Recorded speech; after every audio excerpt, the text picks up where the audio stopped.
Bismillahirrahmanirrahim. Kisah-kisah di dalam Al-Quran. Yang memegang mushaf bisa dilihat surat Al-Maidah ayat 27 sampai 31. Kisah ini adalah kisah yang sangat menakjubkan untuk kita kaji, tentang kisah dua anak Nabi Adam alaihi salatu wassalam, Habil dan juga Qabil. Allah subhanahu wa ta'ala berfirman di dalam surat Al-Maidah ayat 27 sampai 31. A'udzu billahi minasyaitonir rajim. Watslu 'alaihim naba abnai Adam bil haqq idh qarraba qurbanan fatuqabbala min ahadihima wa lam yutaqabbal min al-akhar. Qala sa'aqtulannak qala innama yataqabbalullahu minal muttaqin. Dan ceritakanlah wahai Muhammad yang sebenarnya kepada mereka tentang kisah dua putra Adam alaihi salatu wassalam, ketika keduanya mempersembahkan kurban, maka kurban salah seorang di antara mereka berdua yakni Habil diterima dan dari yang lainnya yakni Qabil ditolak. Kemudian Qabil berkata, sungguh aku pasti membunuhmu. Maka Habil menjawab, sesungguhnya Allah hanya menerima amal dari orang-orang yang bertakwa.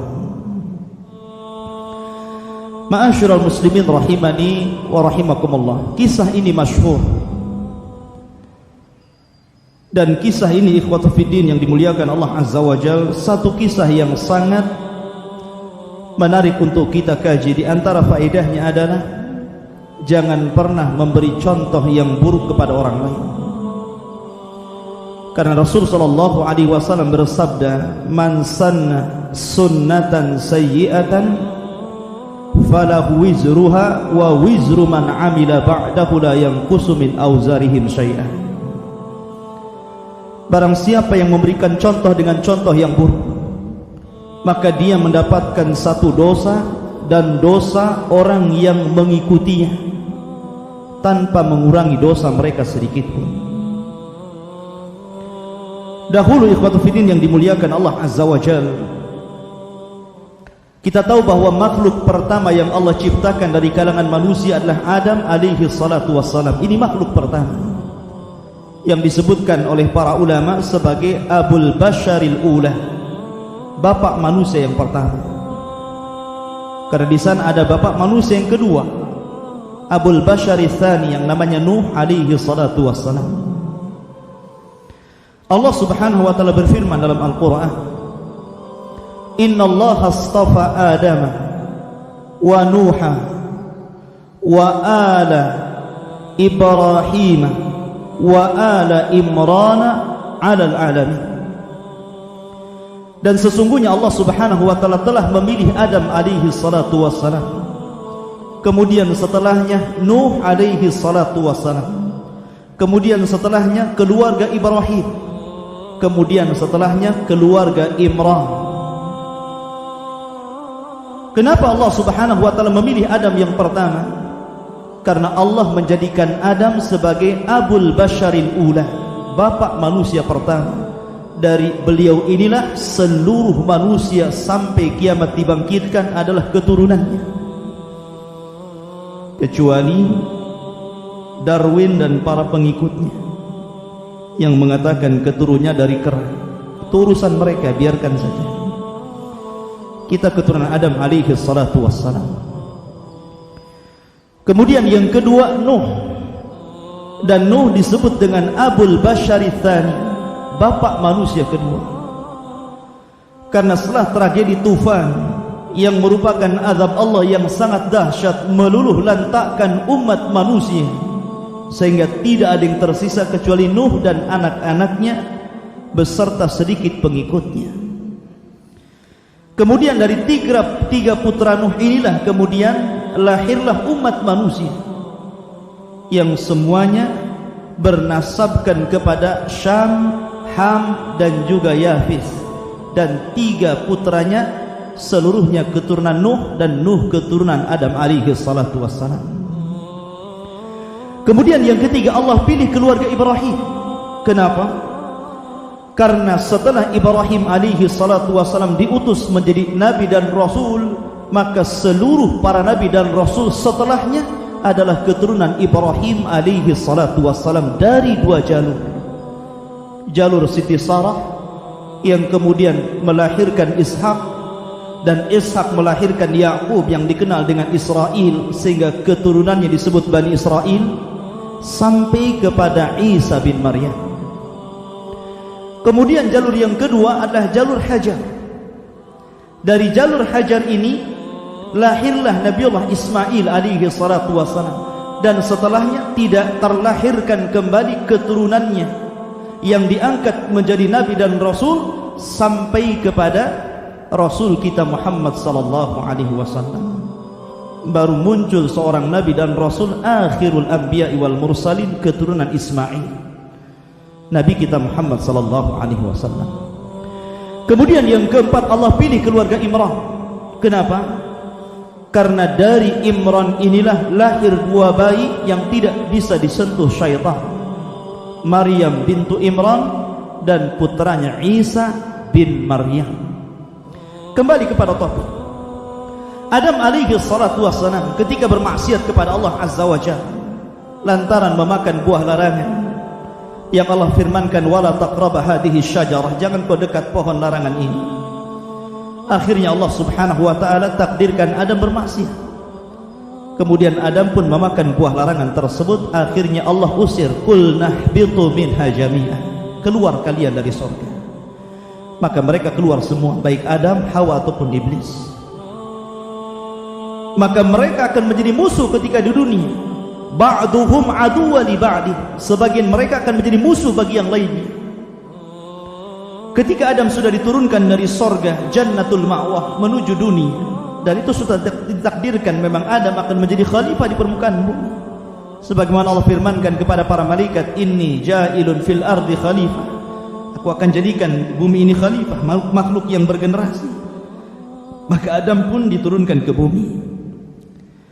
Kemudian untuk keberlangsungan umat manusia, maka kemudian Adam pun diberikan keturunan, setiap melahirkan selalu kembar. Setiap melahirkan selalu kembar, ikhwan dan akhwat, laki-laki dan perempuan. Dan Hawa berhasil melahirkan sampai 20 kali, sehingga seluruh putra putri Adam itu jumlahnya 40, 20 laki-laki dan 20 perempuan. Ketika anak-anak Adam sudah besar sehingga sudah layak satu dengan mereka menikah, maka Allah subhanahu wa ta'ala mensyariatkan kepada Adam untuk menikahkan silang antara putra dan putrinya. Kebetulan ketika itu Habil memiliki putri yang kembar, akan tetapi wajahnya kurang cantik. Akan tetapi Qabil ini Allah takdirkan kembarannya sangat cantik, sangat ayu, senang dipandang. Namanya orang cantik kan suka dipandang, senang memandangnya juga. Ya. Ma'asyiral muslimin rahimani wa rahimakumullah. Akhirnya Allah subhanahu wa ta'ala mensyariatkan agar kedua putra Adam ini menikah. Habil ketika itu mewarisi akhlak Nabi Adam alaihi salatu wassalam. Bahkan seandainya Habil tidak dibunuh, tentu dia akan menjadi seorang nabi, karena dia mewarisi sifat-sifat Nabi Adam dan akhlak Nabi Adam alaihi salatu wassalam. Berbeda dengan Qabil. Qabil ini memiliki perangai yang jahat, perangai yang hasad, sehingga ketika dia disuruh menikah dengan kembaran si Habil, dia tidak terima, timbul hasad. Disinilah kisah dimulai, ikhwatu fiddin yang dimuliakan Allah azza wa jalla. Qabil menolak untuk menikahi kembarannya Habil. Maka penolakannya ini ikhwatul fiddin direspon oleh ayahandanya Adam alaihi salatu wassalam, karena Adam bukan nabi yang diktator, bukan nabi yang harus tidak. Adam berdoa kepada Allah Subhanahu wa taala untuk menyelesaikan masalah. Dan ini penting ikhwan, ketika antum bermasalah dengan sebuah permasalahan, minta kepada Allah permasalahan itu diselesaikan. Iyyaka na'budu wa iyyaka nasta'in. Karena tanpa pertolongan Allah Azza wa Jalla, masalah apapun tidak akan diselesaikan. Akhirnya Allah Subhanahu wa taala memberikan solusi dengan cara apa? Dengan cara disuruh putra-putra Adam untuk berkurban. Dan syariat Muhammad sallallahu alaihi wasallam adalah syariat yang mudah, ikhwan. Berbeda dengan syariat orang dulu. Syariat Muhammad sallallahu alaihi wasallam, syariat Islam sangat mudah. Ketika Islam mensyariatkan antum untuk berkurban, kurban dalam Islam sangat mudah. Antum tidak tinggal membeli kambing atau membeli sapi atau membeli unta, kemudian antum sembelih di Idul Kurban, antum telah berkurban kepada Allah Subhanahu wa taala dengan keikhlasan antum. Tapi kurbannya orang dulu berbeda. Kurbannya orang dulu harus membawa kambing, membawa sapi, membawa unta ke atas gunung. Jadi mereka harus berlelah berletih meletakkan kurban di atas gunung. Kemudian setelah mereka meletakkan kurbannya di atas gunung, mereka harus menanti. Menanti apa?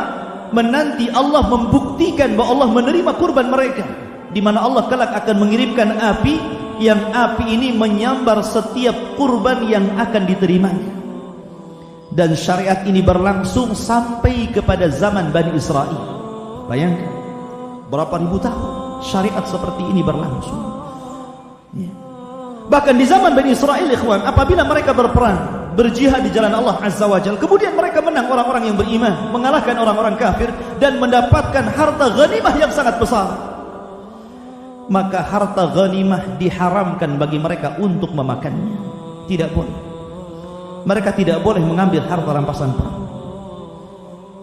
Lalu harta-harta rampasan perang itu dikemanakan? Maka harta rampasan perang itu harus dibawa ke atas gunung. Apakah anda mendapatkan emas, mendapatkan perak, mendapatkan perhiasan, mendapatkan apa saja dari peperangan itu, maka harus dibawa ke atas bukit. Kemudian menunggu. Kalau jihad antum diterima, artinya jihad antum li'ila'i kalimatillah, betul-betul meninggikan kalimat Allah, maka Allah akan kirim api dan melahap ghanimah, melahap harta rampasan perang. Tapi kalau seandainya Allah tidak mengirimkan api untuk melahap ghanimahnya, tanda jihadnya dipertanyakan. Artinya harta itu akan dibiarkan di atas bukit begitu saja. Tapi Rasul sallallahu alaihi wasallam berbeda syariatnya. Kata Nabi sallallahu alaihi wasallam, "Uhillat liya al-ghanaim." Dihalalkan untukku dan umatku ghanimah, harta rampasan perang. Boleh. Umat Islam boleh memanfaatkan harta rampasan perang. Itulah syariat kita mudah. Syariat orang dulu subhanallah. Hatta zaman dahulu di zaman Bani Israel, apabila celana antum, pakaian antum kena najis, ikhwan, itu tidak boleh dipakai lagi, langsung dibuang. Tapi syariat kita alhamdulillah dimudahkan. Kalau pakaian antum, sarung antum kena najis, cukup dicuci 3 kali selesai. Sehingga orang-orang dulu itu, orang kayanya pun hampir tidak punya pakaian, karena setiap kena najis harus dibuang. Tapi syariat kita ini mudah. Inna dina indallahi yusrun. Agama Islam ini mudah sekali. Maka syukurilah kemudahan syariat yang Allah berikan kepada kita, sehingga Allah mempermudah kita dibandingkan dari umat sebelum kita. Ma'asyiral muslimin rahimani wa rahimakumullah. Karena backgroundnya si Habil ini, ikhwan, adalah seorang pengembala kambing. Beda dengan Qabil, dia suka bertani. Maka Habil kemudian mengambil seekor kambing yang lebih layak, yang lebih indah, yang paling gemuk, untuk dikorbankan kepada Allah Azza wa Jalla. Diambillah kambing yang paling baik, kemudian diletakkan di atas bukit. Kemudian si Qabil ini, ikhwatu fiddin, karena memang dasarnya sudah tidak menerima ketentuan Allah, sudah tidak menerima syariat Allah, sudah ada hasad, maka dia asal-asalan memberikan kurban. Dia mencari buah-buahan yang buruk, yang busuk, kemudian dikumpulkannya dan dimasukkan di dalam keranjang, kemudian dinaikkan di atas bukit. Lihat bagaimana Qabil, niat yang buruk. Ma'asyiral muslimin rahimani wa rahimakumullah, maka tentunya Allah hanya menerima kurban yang baik-baik. Allah tidak pernah menerima kurban yang jelek-jelek. Maka Allah kirimkan api dan melahap kurbannya si Habil dan menolak kurbannya Qabil. Dari sini ikhwatu fiddin yang dimuliakan Allah Azza wa Jalla, Qabil marah sehingga dia datang kepada Adam alaihi salatu wasalam mencaci maki bapaknya, dicaci maki ayahandanya dengan mengatakan, engkau hanya berdoa untuk anakmu yang kau cintai dan tidak berdoa untuk, sehingga kurban dia yang diterima, kurbanku yang ditolak. Akhirnya Qabil pun berniat untuk membunuh saudaranya. Makanya Allah Subhanahu wa taala firmankan, watslu alaihim naba abnai adam bil haqq. Bacakan kepada mereka yang Muhammad tentang kisah dua putra Adam, Qabil dan Habil. Idz qarraba qurbanan, ketika keduanya berkurban, fatuqbila min ahadihima, kemudian Allah menerima salah satunya, walam yutaqabbal minal akhar, dan satunya lagi ditolak. Apa yang terjadi? Maka Qabil mulai mengancam kepada Habil, la aqtulanna, saya akan bunuh kamu. Lihat, berawal dari hasad, berakhir mengancam membunuh. Tetapi ingat ikhwan, halakal hasid qabla al-mahsud. Sebenarnya kebanyakan orang yang hasad itu lebih hancur sebelum orang yang dihasadi. Kebanyakan seperti itu. Coba saja lihat kehidupan masyarakat. Mungkin ada orang yang melihat tetangganya buat rumah udah panas, tanya uangnya dari mana.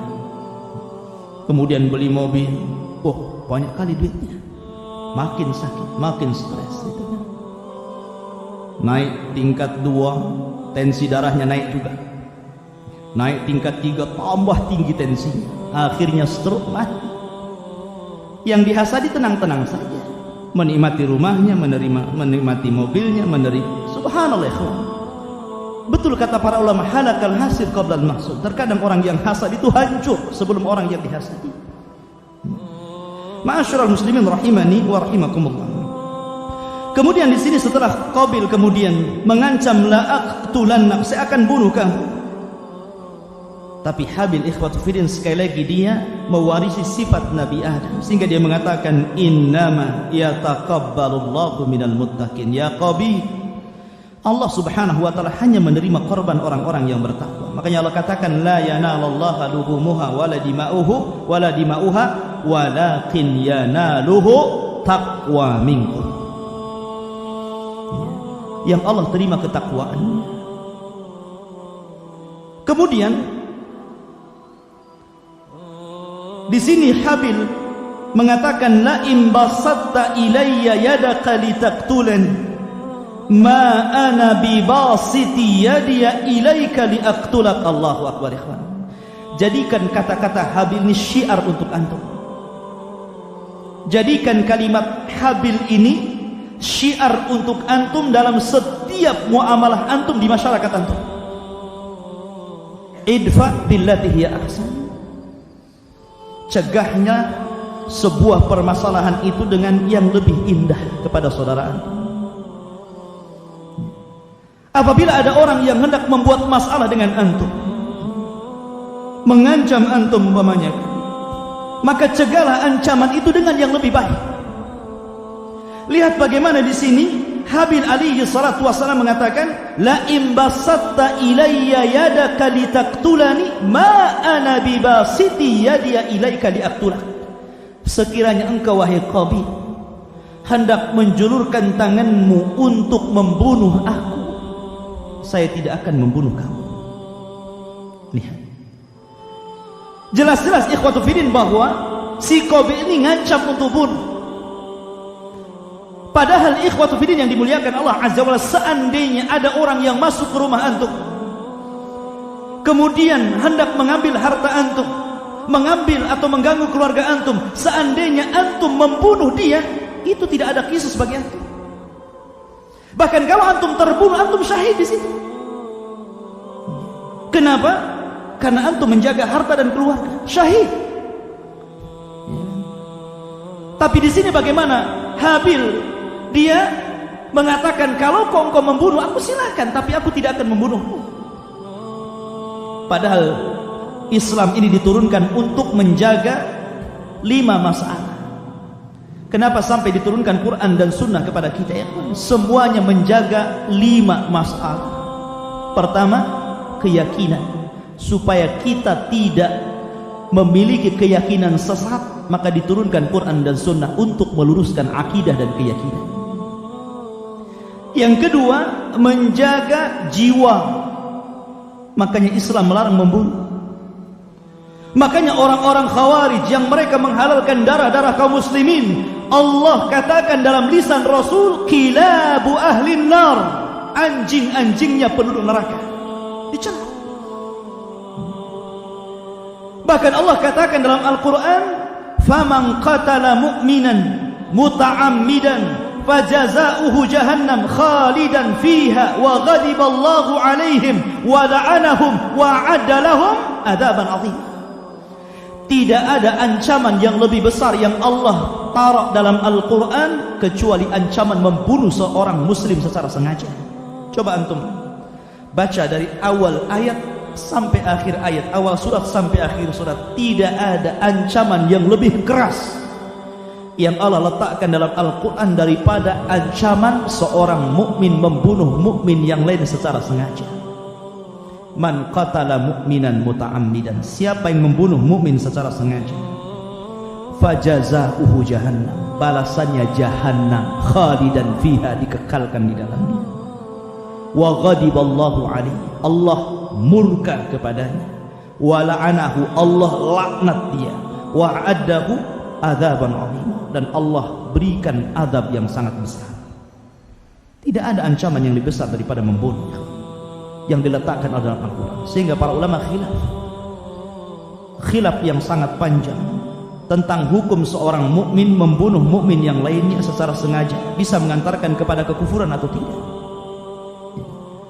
Tapi di sini faedahnya ikhwatu fillah yang dimuliakan Allah Azza wa Jalla, bagaimana Qabil dia mengancam bunuh kepada si Habil, tapi Habil menanggapinya dengan tenang. Kalau engkau hendak membunuhku silakan, tapi aku tidak akan membunuh. Ini akhlak seorang mukmin. Maafkan mereka. Maafkan orang-orang yang hendak menyakiti Anda. Maka sifat pemaaf itu terkadang lebih hebat daripada membalas. Kemudian Allah Subhanahu wa taala katakan, inni akhafullaha rabbal alamin. Habil bukan tidak berani kepada Qabil, karena ahli tafsir mengatakan bahwa badan Habil ini lebih besar daripada Qabil, lebih kuat daripada Qabil. Kenapa dia tidak mau meladeni Qabil? Bukan karena takut. Ini jawabannya, karena inni akhafullaha rabbal alamin, karena aku takut Allah. Aku takut kepada Allah Rabb semesta alam.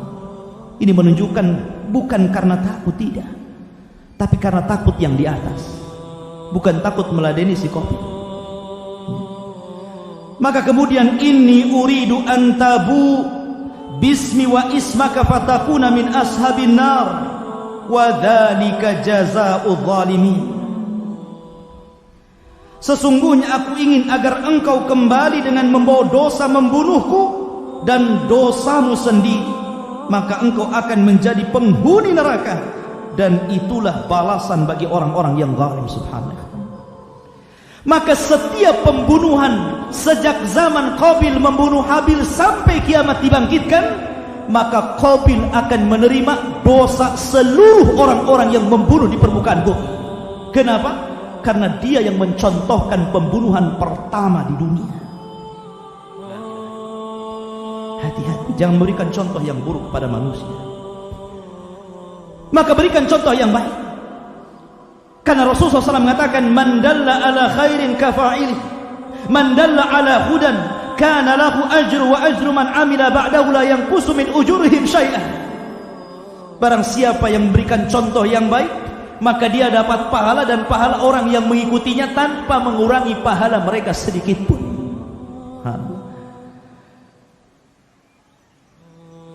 Berarti kalau kita melihat hadis ini, ikhwatu fillah, siapa yang paling banyak dapat pahala?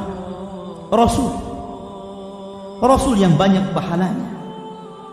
karena lewat dialah seluruh umat manusia mendapatkan petunjuk Allah Subhanahu wa taala. Artinya Rasul itu kaya pahala.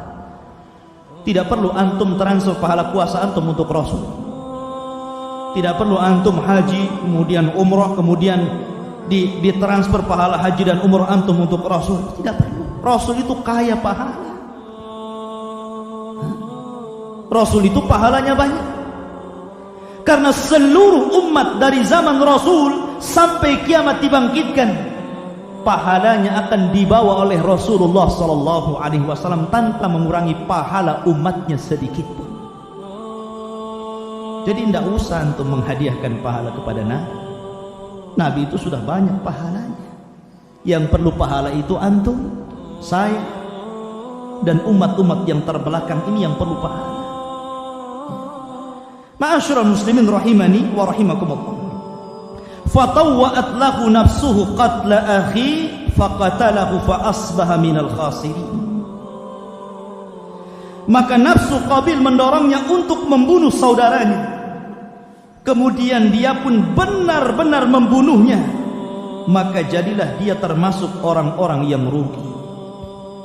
Bagaimana cara membunuh Qabil kepada Habil? Ternyata Qabil ini pengecut. Qabil ini tidak berani kepada kakaknya Habil, sehingga dia menggunakan cara yang licik.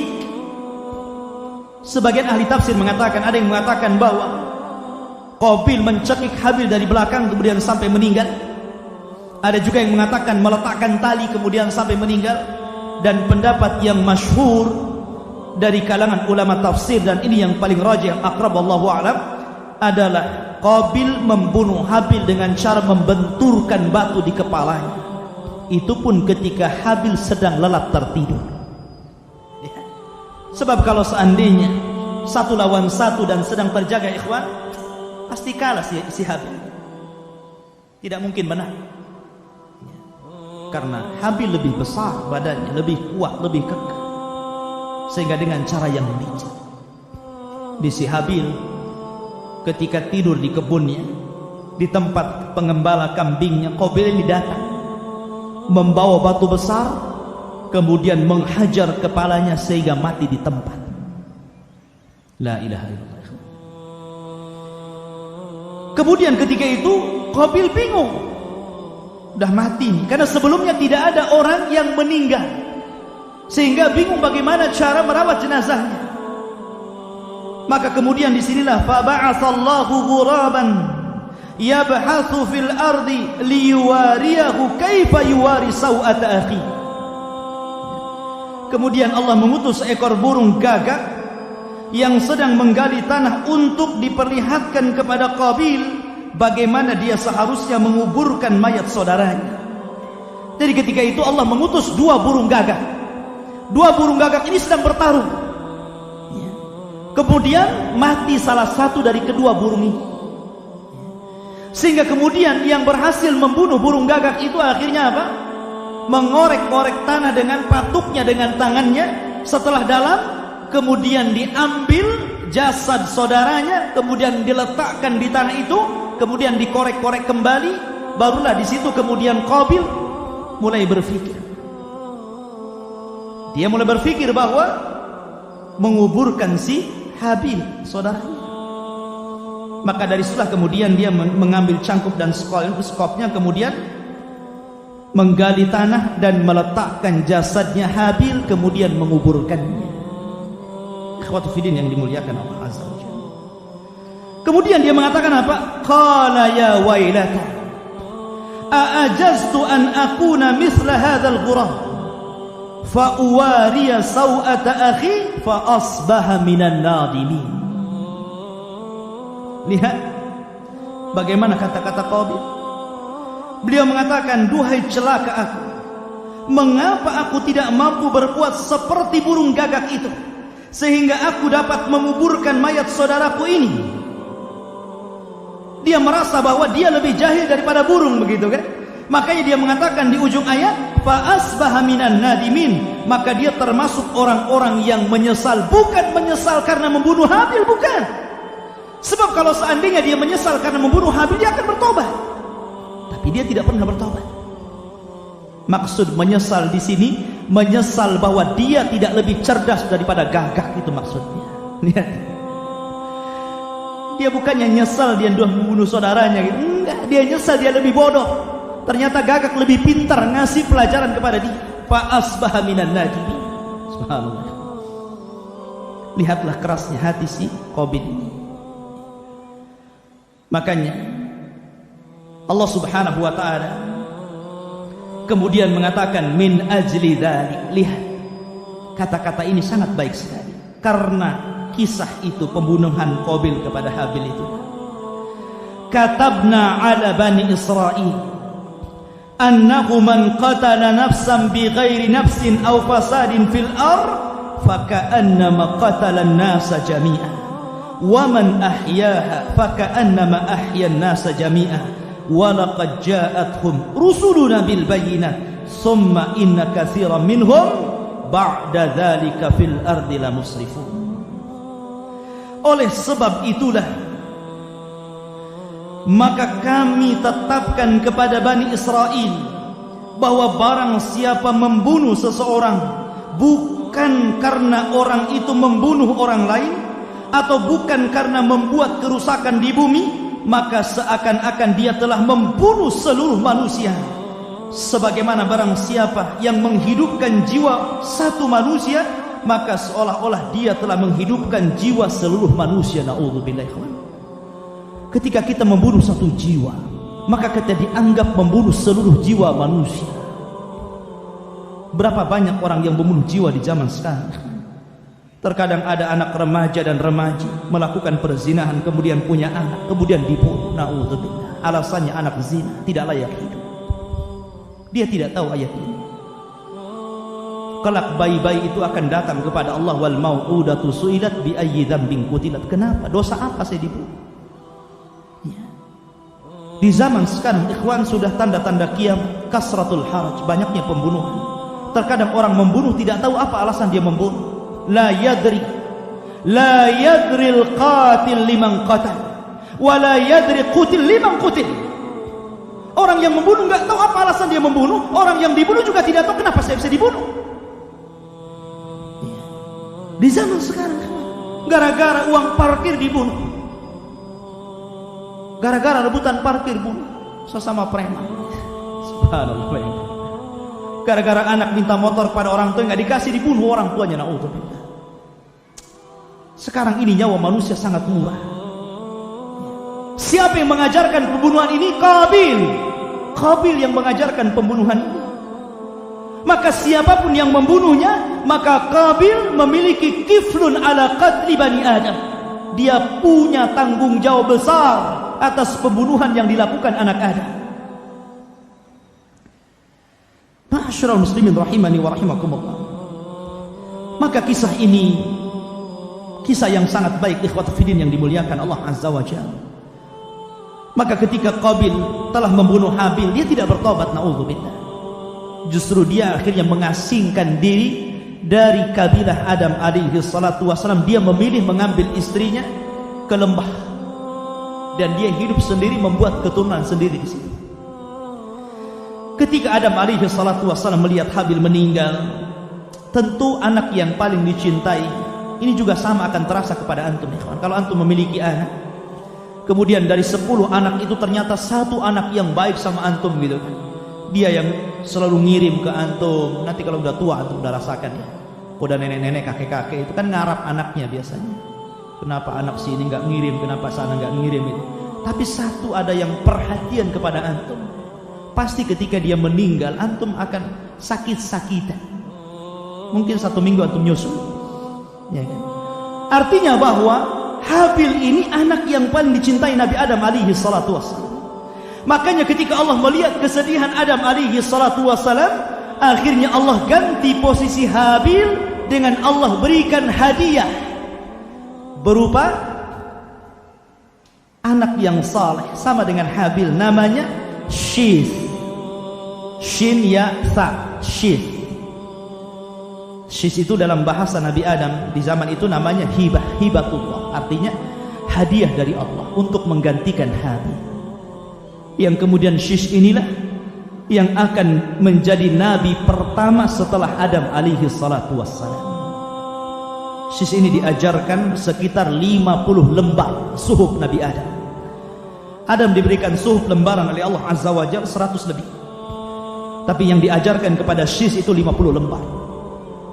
Dari sinilah kemudian Sis menerapkan undang-undang yang sudah diterapkan Adam alaihi salatu wassalam kepada kabilah Adam yang lainnya. Maka dia menjadi nabi setelah Adam alaihi salatu wassalam. Maka ketika itulah terjadi dua kelompok, antara kelompok yang jahat dan kelompok yang baik. Kelompok yang jahat keturunan Qabil, mereka berada di lembah.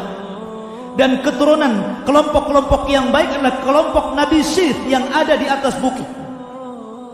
Mereka kabilah Adam alaihi salatu wassalam.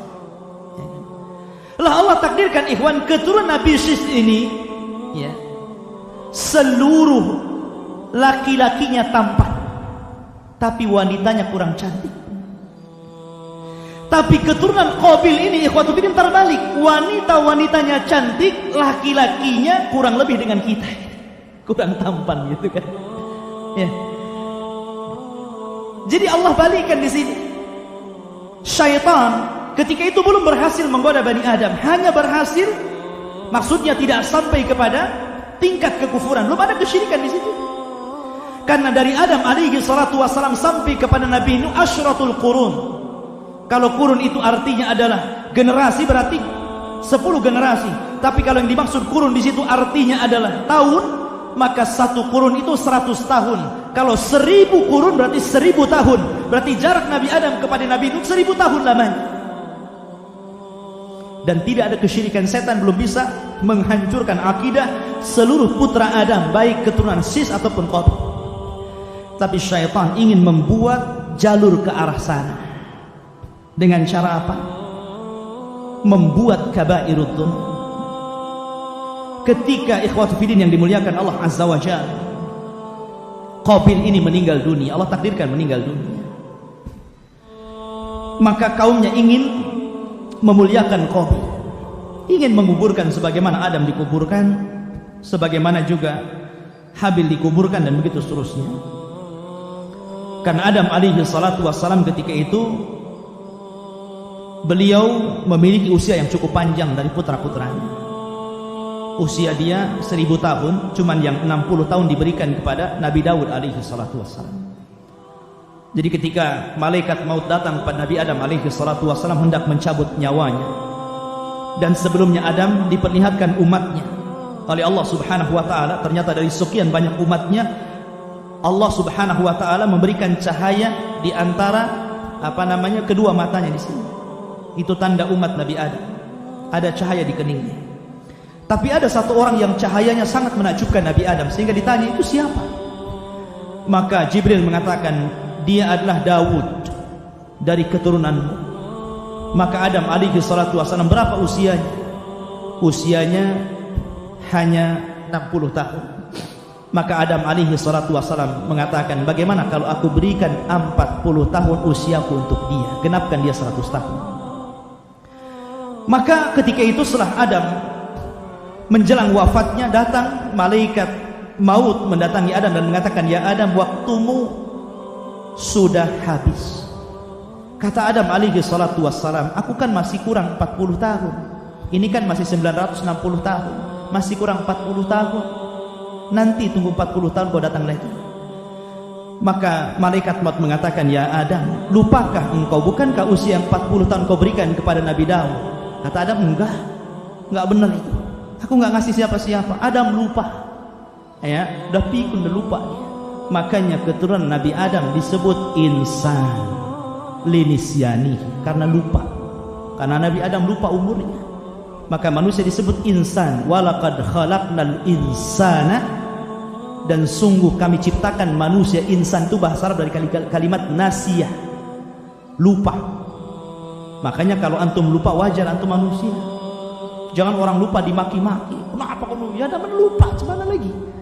Kalau udah lupa itu tidak bisa itu. Makanya orang lupa itu diangkat dosanya. Terkadang ada orang dimaki, disalahkan karena lupa. Nggak bisa orang lupa itu manusia. Kalau nggak lupa ya malaikat namanya. Ya.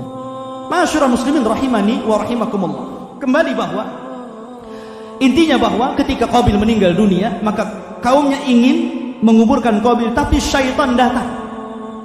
Syaitan datang menjelma sebagai orang saleh dan mengatakan kepada kaumnya Qabil, alangkah indahnya kalau Qabil ini kita muliakan. Jangan cara seperti ini, kita muliakan. Maka jasad itu kemudian diletakkan di satu tempat. Kemudian sebelum jasad itu dimuliakan, maka syaitan membuat seruling. Makanya Rasul mengatakan apa? Al-mazamiru minasyaitan. Ya, seruling itu dari syaitan. Jadi suara seruling itulah suara syaitan. Disinilah sejarah musik pertama sepanjang abad manusia. Kalau antum ditanya sejarah musik, maka di zaman Nabi Syekh inilah sejarah musik berada. Syaitan membuat seruling, kemudian ditiuplah seruling itu. Ketika itu umat manusia belum pernah mendengar instrumen lagu. Suara seruling itu belum pernah mendengar orang itu. Sehingga akhirnya oleh dua kabilah ini terdengar, karena syaitan ini sengaja meniup di tengah-tengah, di antara kabilah Syekh dan kabilah Qabil. Maka akhirnya mereka terus mendengarkan dari mana suara seruling yang indah ini, karena sebelumnya mereka belum pernah mendengar musik. Makanya kalau antum mendengar musik, terkadang orang diam saja bergerak-gerak. Ya, antum yang sudah kenal sanator kan manggut-manggut, apalagi enak lantunannya. Akhirnya kabilah Syekh ini makin mendekat kepada suara seruling tadi. Kabilah Syekh juga mendekat, kabilah Syekh mendekat, kabilah Qabil mendekat. Maka setelah terdekat, ikhwatu fiddin, yang laki-laki melihat wanita yang cantik melihat laki-laki yang tampan. Apa yang terjadi? Antum paham sendiri. Ya. Maka akhirnya karena sering ketemu, terjadilah tabarruz dan ikhtilat. Ikhwan, dosa itu kan tadarruj, berawal dari membunuh, kemudian musik. Biasanya kalau habis musik ikhtilat, habis ikhtilat zina, habis zina pasti minum khamr. 3 rangkaian ini pasti ada di tempat hiburan, ya. Musik, wanita, khamr, membunuh, nggak bisa dilepaskan di tempat hiburan manapun. Mungkin antum yang mantan-mantan gitu lebih paham dari Anda. Tidak mungkin dilepaskan perkara ini. Ma'asyiral muslimin rahimani wa rahimakumullah. Artinya akhirnya kemudian terjadilah perzinahan di antara mereka. Syaitan berhasil mengacaukan Bani Adam. Sampai akhirnya Syekh meninggal, Qabil meninggal, maka Allah Subhanahu wa taala utus Nabi Idris. Sebelum Nuh, Idris nabi kedua setelah Syekh, mendakwahi umat manusia. Ya. Sehingga Allah Subhanahu wa taala akhirnya memberikan ganjaran kepada Idris hebat luar biasa. Kata Allah Subhanahu wa taala, setiap hari Idris akan mendapatkan pahala sejumlah kaumnya. Jadi pahala kaumnya kalau ada berbuat baik diberikan kepada Idris. Dari situlah kemudian Idris, karena dia merasa bahwa pahalanya setiap hari besar diberikan oleh Allah Azza wa Jalla, akhirnya dia meminta untuk diulur-ulurkan waktunya. Waktu kematiannya itu minta ditunda. Maka dia datang, ketika datang malaikat Jibril kepada Idris mengatakan, "Ya Jibril, bisa enggak kau nawar kepada malaikat maut supaya usiaku jangan dicabut dulu?" Karena dia semangat berdakwah. Ikhwan, ini penting bahwa sebaik-baik manusia itu yang tulu umrihi, yang panjang usianya tapi barakah usianya. Jangan minta panjang usianya untuk maksiat. Ya Allah, panjangkan nih, saya belum jadi ini gitu, wali kota belum jadi ini, belum jadi itu. Alasannya apa? Kasihan rakyat saya. Kasihan sama rakyatnya. Ma'asyiral muslimin rahimani wa rahimakumullah. Akhirnya kata Jibril alaihi salatu wasallam, aku enggak punya wewenang. Kalau engkau ingin supaya malaikat maut tidak lekas mencabut ruhnya, kenapa tidak bilang langsung pada malaikat maut? Maka Idris mengatakan, bagaimana caranya? Kata Jibril, baik, aku angkat engkau ke langit keempat. Kau akan berjumpa dengan malaikat maut di sana. Maka diangkatlah Idris, sebagaimana Allah Subhanahu wa taala firmankan dalam Al-Qur'an, wa rafa'nahu makanan 'aliyya, dan kami angkat Idris ke tempat yang paling tinggi, maksudnya langit keempat. Setelah langit keempat, maka Jibril menghadap malaikat. Malaikat maut sedikit baru datang juga dari hadapan Allah Subhanahu wa taala. Maka Jibril mengatakan assalamualaikum, salam kepada malaikat maut, dan mengatakan, apa, bersama siapa engkau kemari wahai Jibril? Maka dia mengatakan, bersama Nabi Allah Idris alaihi salatu wassalam, ya kan? Maka malaikat maut bahagia luar biasa. Kenapa? Kata malaikat maut, kebetulan Allah memerintahkan aku untuk mencabut nyawa seseorang, ya, dan itu berada di langit keempat, ya. Mana orangnya? Akhirnya kemudian Jibril kaget, gitu kan. Satu sisi Nabi Idris ingin minta diulur-ulurkan waktunya, sisi lain malaikat maut ingin mencabut nyawanya, ya. Akhirnya kemudian ikhwatu fiddin yang dimuliakan Allah Azza wa Jalla, ketika Idris dipertemukan dengan malaikat maut, langsung dicabut rohnya. Ini persis kejadiannya seperti kisah Nabi Sulaiman alaihi salatu wassalam ketika berbicara dengan salah satu menterinya di istananya. Sedang enak-enak ngobrol gitu Nabi Sulaiman, tiba-tiba diketuk pintunya. Dibuka, ternyata ada orang yang sangat besar, yang sangat hitam, yang menakutkan, memandang wajah menterinya. Ketakutan itu menteri itu. Tapi Sulaiman dengan tenangnya menghampiri orang tersebut. Setelah berbisik-bisik, kemudian pergi orang tersebut dan ditutup pintunya. Maka menterinya mengatakan, ya Sulaiman, siapa orang itu? Pandangannya tajam, aku takut sekali.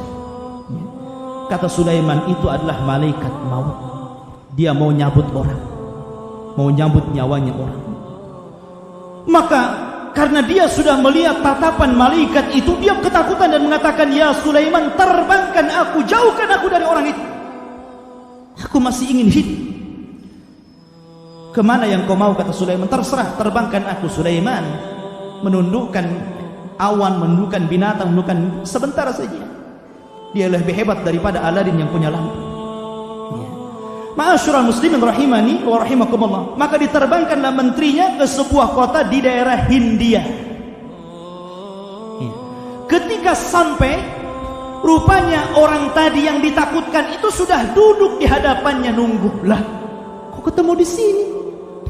Iya kan? Akhirnya dicabut rohnya. Kata Sulaiman heran ketika itu, kalau engkau memang ingin mencabut nyawanya, kenapa tidak dari tadi ketika engkau datang ke istana?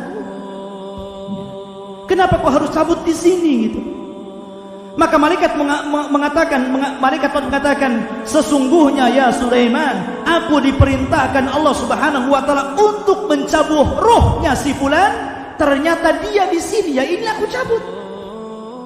Makanya Allah firmankan, idza jaa ajaluhu la yastakhiruna sa'atan wa la yastaqdimun. Apabila sudah datang ajalnya, tidak mungkin mundur, tidak mungkin maju, pasti pas waktunya. Ainama takunu yudrikumul maut walau kuntum fi burujim musayyadah. Dimanapun kau berada, kalau kematian sudah menjemput, pasti datang. Maka Idris juga demikian. Maka tidak ada nabi yang meninggal di langit kecuali Idris. Wa rafa'nahu makanan 'aliyya.